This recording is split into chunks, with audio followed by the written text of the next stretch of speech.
Dear student, good morning all of you.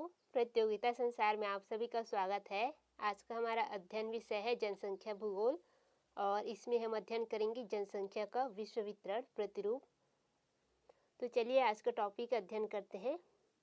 सबसे पहले हम कुछ शॉर्ट टॉपिक देख लेते हैं जो कि आपके शॉर्ट क्वेश्चन में आ सकते हैं विश्व वितरण से संबंधित।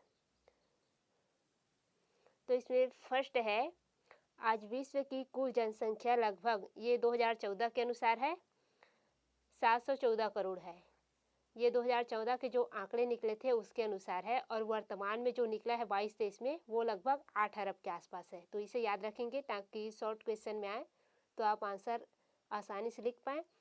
फिर सेकेंड टॉपिक है, संयुक्त राज्य अमेरिका यूएनओ जो संगठन है उसके अनुसार सन 2014 में विश्व की कुल जनसंख्या जो है 728.8 करोड़ थी, जो कि वर्तमान में कितना हो गया, लगभग 8 अरब के आसपास हो गया है। फिर विश्व का जो 60% जनसंख्या है वह स्थल भाग के, जितने भी स्थल भाग है विश्व में, यानी कि जो आपके 7 महाद्वीप है उसके केवल 5% भाग में ही निवास करती है। और विश्व को जो 90% जनसंख्या है वो कितने परसेंट में निवास करते हैं, विश्व के केवल 10% भाग में ही निवास करते हैं। यानी कि आपकी विश्व का 60% जनसंख्या 5% स्थल भाग में निवास करते हैं, और विश्व के कुल 90% जनसंख्या आपके विश्व के कुल 10% भाग में ही निवास करते हैं, और बाकी के 90% भाग में जो बाकी के 10% हैं वो जनसंख्या निवास करते हैं। तो ये याद रखेंगे आप। फिर है नेक्स्ट पॉइंट, इसी में एशिया सबसे बड़ी जनसंख्या वाला महाद्वीप है, यानी कि एशिया महाद्वीप में सबसे ज़्यादा जनसंख्या है। उसके बाद दूसरे नंबर में आपका एशिया के बाद अफ्रीका महाद्वीप। तो महाद्वीप को भी याद रखेंगे, सबसे पहले में एशिया, फिर अफ्रीका महाद्वीप। इसके बाद एक और तथ्य है जिसको आपको याद रखना है शॉर्ट क्वेश्चन के लिए, उसमें है 0 अंश से 20 अंश उत्तरी अक्षांश के बीच 10% जनसंख्या निवास करती है। मुख्यतः किसमें, आपके एशिया महाद्वीप में ये स्पष्ट रूप से देखने को मिल जाएगा। फिर है 20 से 40 अंश उत्तरी अक्षांश के मध्य आपके 50% जो जनसंख्या है वह निवास करती है, और इसका उदाहरण आपको एशिया महाद्वीप में ही मिल जाएगा। फिर है 40 से 60 अंश उत्तरी अक्षांश के मध्य आपके 30% जनसंख्या निवास करती है। ये आपको मुख्यतः उदाहरण इसका यूरोप महाद्वीप में मिल जाएगा, और 60 अंश उत्तरी अक्षांश के ऊपर आपके 1% जनसंख्या निवास करती है। तो ये उदाहरण आपके सभी जगह दिखाई देते हैं जहाँ पर अल्प जनसंख्या है। तो ये कितना परसेंट हो गया आपका, 50 और 30, 80, 10, 90 और 1 91, यानी कि आपका जो 91% जनसंख्या है वो उत्तरी अक्षांश में निवास करते हैं, और आपकी जो 9% जनसंख्या है वो दक्षिणी अक्षांश में निवास करते हैं। तो ये भी ध्यान रखेंगे। चलिए अब आगे बढ़ते हैं। अब हम देखेंगे जनसंख्या का विश्व वितरण की व्याख्यात्मक रूप।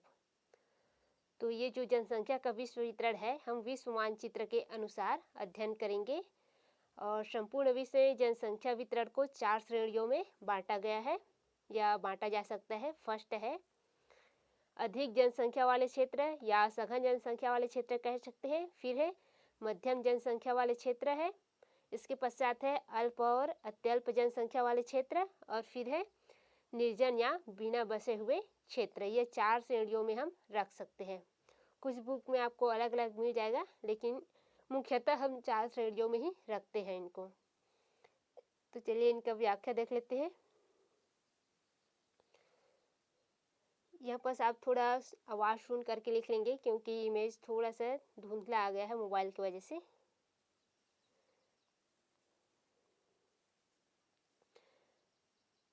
फर्स्ट है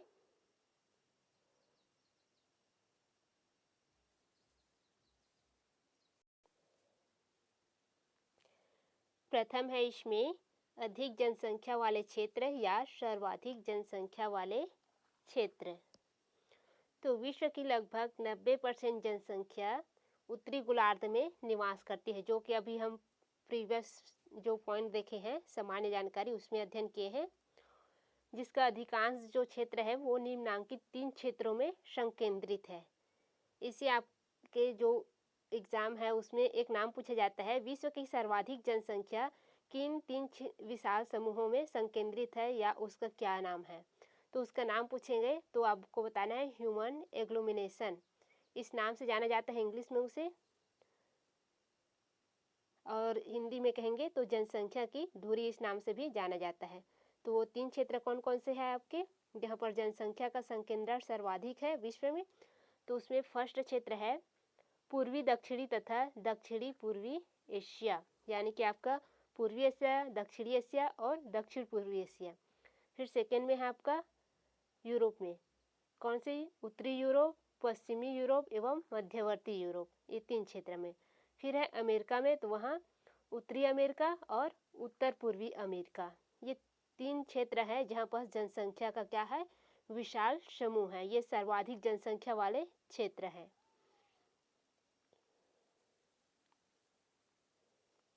उपरोक्त तीनों समूह को निम्न नामों से जाना जाता है। इनको और कुछ नाम दिया गया है, जैसे कि एशिया जन समूह, यूरोप जन समूह और अमेरिका जन समूह, इन 3 नामों से इनको पुकारा जाता है, इसे भी आप याद रखेंगे। फिर अगला पॉइंट में चलते हैं इसके वर्णन की ओर। तो इसमें हम फर्स्ट देखते हैं एशिया जन समूह के बारे में अध्ययन कर लेते हैं। इसमें राइटिंग थोड़ा सा खराब है, ये पेज बस का या साफ नहीं दिख रहा है, वो कैमरा की वजह से हो गया है, तो इसे आप नोट कर लेंगे, हम इसे बोल के बता रहे हैं आपको। तो आपके एशिया जन समूह के बारे में हम अध्ययन करेंगे। इसमें है आपके पूर्वी एशिया, दक्षिणी एशिया तथा दक्षिण पूर्वी एशिया तीनों सम्मिलित है। यहाँ पर संसार का सबसे विशालतम मानव समूह है, यानी कि ये क्या है, संसार का या विश्व का सबसे विशालतम जन समूह वाला क्षेत्र है। फिर सेकेंड है, इसका विस्तार जो है चीन जापान से लेकर के इंडोनेशिया होते हुए पाकिस्तान तक है, ये सेकेंड पॉइंट है। फिर थर्ड है, इस भूभाग पर मानसूनी जलवायु पाई जाती है, मानसूनी एशिया के नाम से इसे क्या कहते हैं, जाना जाता है। ये आपका जो एशियाई जन समूह क्षेत्र है इसे मानसून एशिया के नाम से भी जाना जाता है, ये पॉइंट भी याद रखेंगे। फिर है एशियाई जन समूह क्षेत्रीय रूप में 3 उपखंडों में विभाजित है, यानी कि इन्हें 3 उपखंडों में विभाजित किया गया है। वो कौन कौन से हैं, फर्स्ट है पूर्वी एशिया, इसके अंतर्गत आपके चीन, जापान, कोरिया, वियतनाम आदि देश सम्मिलित है। फिर है दक्षिण एशिया, इसके अंतर्गत आपके भारत, पाकिस्तान, बांग्लादेश, श्रीलंका, ये चारों देश सम्मिलित है। और दक्षिण पूर्वी जो एशिया है वो इसमें Indonesia, Malaysia, Thailand, Philippines, Myanmar, ये 5 देश आपके सम्मिलित है। तो ये हो गया आपके सर्वाधिक जनसंख्या वाला क्षेत्र एशियाई जन समूह। फिर है नेक्स्ट उत्तरी पश्चिम एवं मध्यवर्ती यूरोप, यानी कि यूरोप के जन समूह, यूरोपीय जन समूह। इसमें आपका उत्तरी यूरोप, पश्चिमी एवं मध्यवर्ती यूरोप। तो इसमें फर्स्ट है एशिया के पश्चात विश्व का दूसरा विशालतम जल समूह कहाँ निवास करता है, आपके यूरोप महाद्वीप में स्थित है। यहाँ कुल मिलाकर विश्व का लगभग 1/4 जनसंख्या निवास करती है।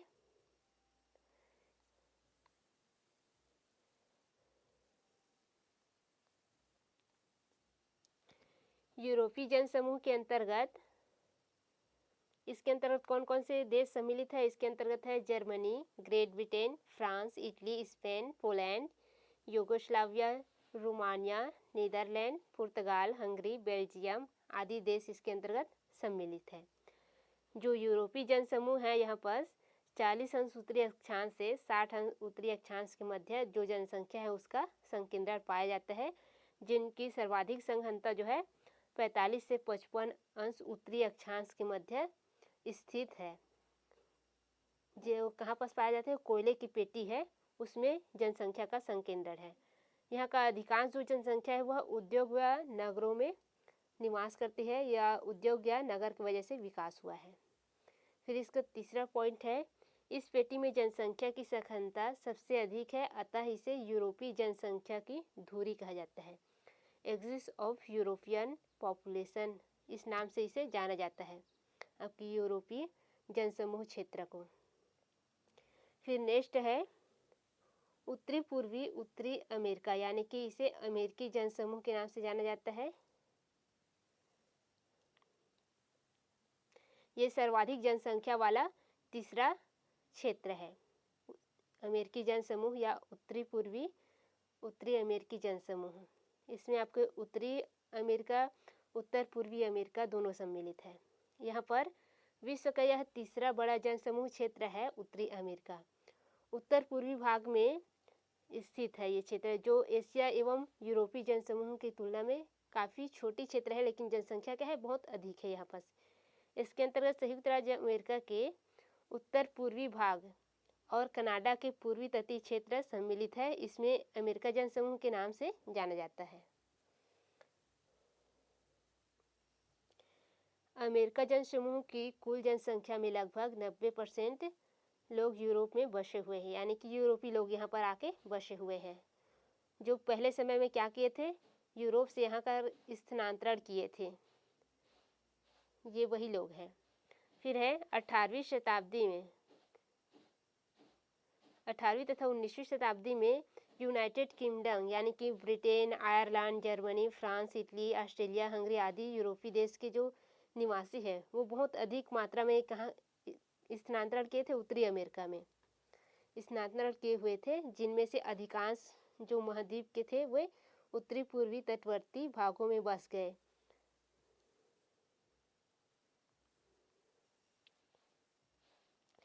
जिसमें से अधिकांश महाद्वीप के उत्तरी पूर्वी कहाँ तटवर्ती भागों में बस गए, क्योंकि यहाँ पास क्या है, खनिज संपदा का विशाल भंडार था। और ये क्षेत्र कौन सा है, आपके जो पूर्वी अमेरिका है या उत्तर पूर्वी अमेरिका है, वही क्षेत्र है जहाँ पास क्या हुए, पूरे जनसंख्या यहाँ पर आके बस गई। ये सभी जो देश का नाम यहाँ पास लिखा है वे सभी जनसंख्या यहाँ पास आके बसे हैं। फिर है वह आपका जो मध्यम जनसंख्या वाला क्षेत्र है, सेकेंड वाला टॉपिक में आ गए हम, उसका अध्ययन करते हैं। आपका मध्यम जनसंख्या वाला क्षेत्र ये दूसरा पॉइंट है।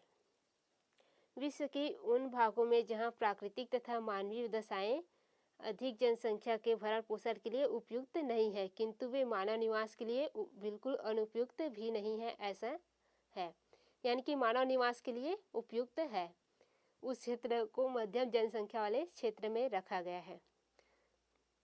ऐसे क्षेत्र में जो भौगोलिक दशाएं है वो मानव निवास के लिए क्या होता है, उपयुक्त होता है, लेकिन इसका विस्तार अपेक्षाकृत क्या होता है, कम होता है, और कहीं कहीं पर क्या होता है, कुछ मानव निवास के प्रतिकूल अवस्थाएं भी होती है। इसकी वजह से इसे मध्यम जनसंख्या वाले क्षेत्र में रखा गया है। इसके अंतर्गत आपके जो सम्मिलित क्षेत्र है वो निम्न प्रकार से है। फर्स्ट में है एशिया। इसके अंतर्गत आपके भूमध्य सागर का जो पूर्वी में स्थित टर्की, इजराइल, जॉर्डन और लेबनान, इसको सम्मिलित किया गया है।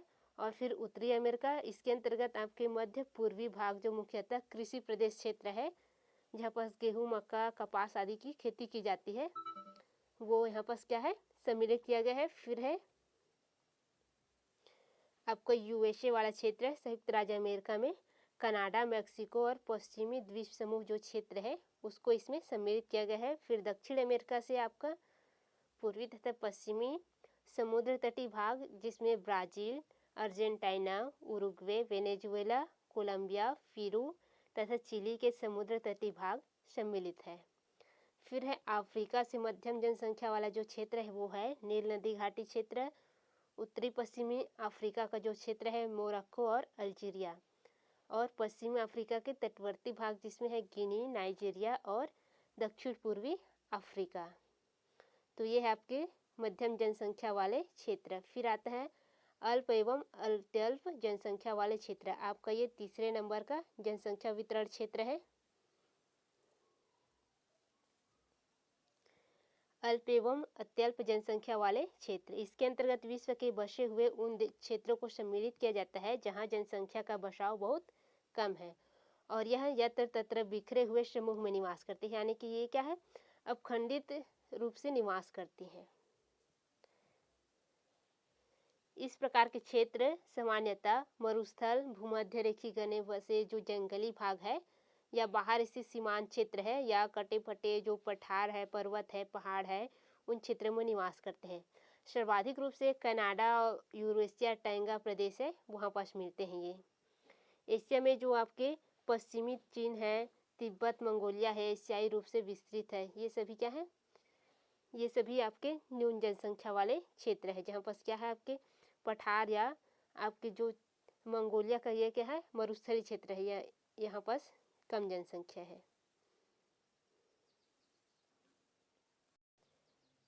इसके पश्चात है नेक्स्ट पॉइंट, निर्जन एवं बिना बसे हुए क्षेत्र। ये आपका चौथा जनसंख्या क्षेत्र है। इसमें अत्यंत शीतल एवं अत्यंत उष्ण तापमान या अत्यधिक वर्षा या शुष्कता वाला क्षेत्र या धरातलीय विषमता वाले क्षेत्र को सम्मिलित किया गया है, जहाँ पर मानव निवास के लिए उपयुक्त प्रतिकूल दशाएं नहीं हैं। और ये क्षेत्र कौन कौन से हैं, इसकी भी जानकारी देख लेते हैं। इसमें है अति शीत प्रदेश। ये वे क्षेत्र होते हैं जहाँ पर क्या होता है, यहाँ पर मानव निवास के लिए उपयुक्त दशाएं नहीं होती, यहाँ पर बहुत ज़्यादा ठंड रहता है। इसके अंतर्गत है उत्तरी गोलार्ध में आपका जो टुंड्रा प्रदेश है, दक्षिणी गोलार्ध में आपके संपूर्ण अंटार्कटिका महाद्वीप, जहाँ पर क्या होता है वर्ष पर्यंत हिमाच्छादित रहता है, इसको सम्मिलित किया गया है। फिर नेक्स्ट क्षेत्र है अति शुष्क प्रदेश। इसके अंतर्गत अफ्रीका में सहारा और कालाहारी, और दक्षिण अमेरिका में पेटागोनिया, आटाकामा का जो मरुस्थल है वो है, और पश्चिमी ऑस्ट्रेलिया का जो मरुस्थल है वो क्या है, संसार का बहुत बड़ा शुष्क प्रदेश है। यहाँ पर जनसंख्या निवास के लिए उपयुक्त दशाएं नहीं है, तो ये भी निर्जन जनसंख्या के अंतर्गत आता है, या जनसंख्या है वो भी नहीं के बराबर है। फिर है अति आर्द्र शुष्क प्रदेश। यहाँ पर क्या होता है, गर्मी अधिक होती है और वर्षा भी अधिक होता है। भूमध्य रेखीय प्रदेश में वर्षा पर क्या होता है, तापमान अधिक होता है और वर्षा भी अधिक मात्रा में होती है, जिसके चलते वहाँ पर क्या होता है, सघन जनसंख्या के बजाय सघन वनस्पति उगाते हैं, यानी कि जंगल का वहाँ पर क्या होता है, विस्तार होता है, इसलिए मानव निवास के लिए वह उपयुक्त नहीं होता, वहाँ पर जनसंख्या निवास नहीं करते। इनमें उस क्षेत्र को सम्मिलित किया गया है। फिर है यहाँ पर उदाहरण दिया हुआ है दक्षिण अमेरिका अमेजॉन बेसिन, जो ब्राज़ील का क्षेत्र हुआ है। अमेजॉन बेसिन में ज़्यादातर जनसंख्या बहुत ही न्यून मात्रा में, नहीं के बराबर निवास करते हैं। अफ्रीका में आपको कांगो बेसिन, यहाँ पर मध्य अफ्रीका में आपको सघन वन क्षेत्र है, वहाँ भी जनसंख्या निवास नहीं करते। फिर है उच्च पर्वतीय प्रदेश। उच्च पर्वतीय प्रदेश, यहाँ पर ऊंचे पर्वत का जो ऊपरी भाग है या विषम धरातल तीव्र ढाल वाले क्षेत्र है, ये क्या होते हैं, प्रतिकूल होते हैं मानव निवास के लिए। यहाँ पर क्या होते हैं, मानव निवास नहीं कर सकते क्योंकि ये कृषि अयोग्य क्षेत्र होता है या मानव के लिए उपयुक्त नहीं होता। यहाँ पर सड़क भवन कुछ भी निर्माण नहीं कर सकते। इसके अंतर्गत है आपका एशिया के जो हिमालय पर्वत क्षेत्र है उसकी चोटी वाला जो क्षेत्र है वो हिस्सा। उत्तरी अमेरिका में आपके रॉकी पर्वत है, दक्षिणी अमेरिका में एंडीज पर्वत है, यूरोप में आल्प्स पर्वत वाले अधिकतम जो उत्तरी भाग है, उच्चवर्ती भाग है, वहाँ पर क्या करते हैं, पूर्णतः जनविहीन क्षेत्र है ये। फिर है आपका नेक्स्ट है महाद्वीपों के अनुसार जनसंख्या का विश्व वितरण। तो हम पहले देखे हैं विश्व मानचित्र के अनुसार जनसंख्या का विश्व वितरण, जिसमें उसे मुख्यतः 4 भागों में बांटा गया था। फिर है महाद्वीप के अनुसार जनसंख्या का विश्व वितरण, तो इसमें महाद्वीप के अनुसार जनसंख्या का विश्व वितरण है, इसे भी थोड़ा सा देख लेते हैं। सबसे पहले देखेंगे हम एशिया महाद्वीप का।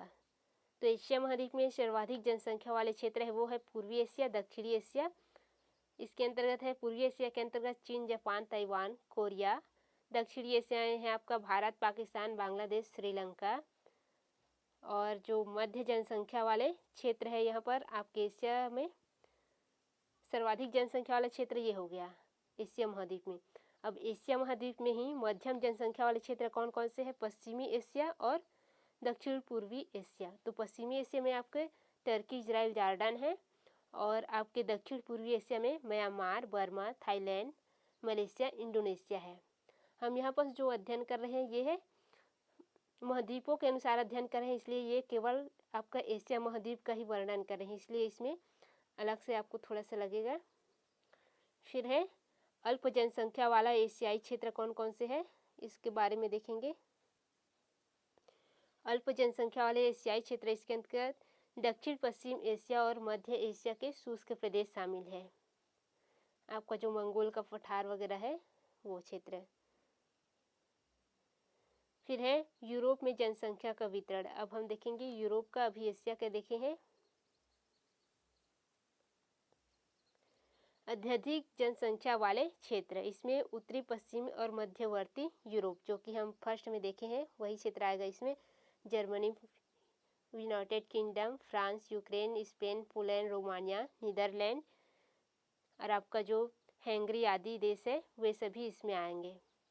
फिर है अल्प जनसंख्या वाले क्षेत्र यूरोप के, इसमें आपके यूरोप के दक्षिण भाग सम्मिलित है। और अत्यल्प जनसंख्या यानी कि सबसे कम जनसंख्या वाले यूरोपीय क्षेत्र है, इसमें यूरोप के जो अति शीत प्रदेश है, पर्वतीय प्रदेश है, दलदली और मरुस्थलीय भाग है, उसको सम्मिलित किया गया है। फिर है अफ्रीका के जनसंख्या वितरण। अफ्रीका में जनसंख्या वितरण, इसके अंतर्गत अधिक जनसंख्या वाले क्षेत्र है, इसमें मिस्र की जो नील नदी क्षेत्र घाटी है, उपजाऊ मिट्टी वाला, वहाँ पर है। फिर है उत्तर पश्चिम अफ्रीका में जो मोरक्को तथा अल्जीरिया वाला क्षेत्र है उसको रखा गया है। फिर है तीसरे नंबर पे जाम्बिया और नाइजर जो नदी के मध्य स्थित गिनी तट है वहाँ पर।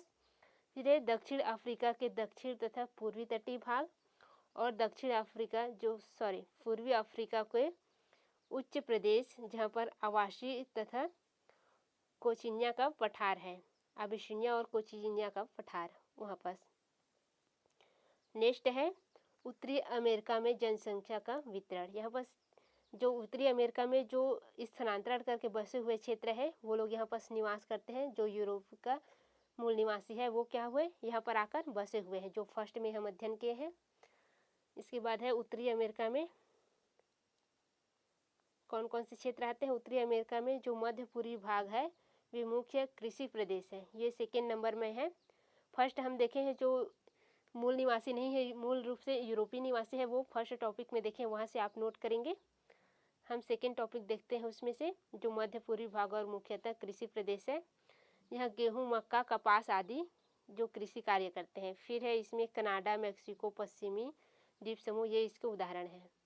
दक्षिणी अमेरिका, यहाँ पर पूर्वी तथा पश्चिमी समूह जो तटीय भाग है, ब्राज़ील, अर्जेंटीना, उरुग्वे, ये सभी इसमें सम्मिलित है। तो ये हो गया इसका महाद्वीपीय वितरण। तो आज का इतना ही।